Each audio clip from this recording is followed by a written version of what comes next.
அன்றங்கே ஒரு நாடு இருந்ததே, அந்நாட்டில் ஆறு இருந்ததே. ஆறு நிறைய மீன் இருந்ததே, மீனும் முழுகிட குளிர் இருந்ததே. அன்னமிட வயல் இருந்ததே, வயல் முழுவதும் கதிர் இருந்ததே. கதிர் கொத்திட கிளி வந்ததே, கிளிகள் பாடும் பாட்டு இருந்ததே.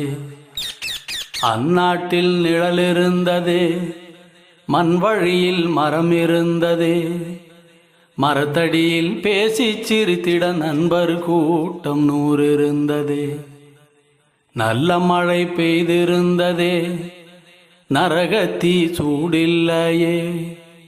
தீவட்டி கொள்ளை இல்லையே, தின்றது எதுவும் நஞ்சில்லையே. அன்றங்கே ஒரு நாடு இருந்ததே, அந்நாட்டில் ஆறு இருந்ததே.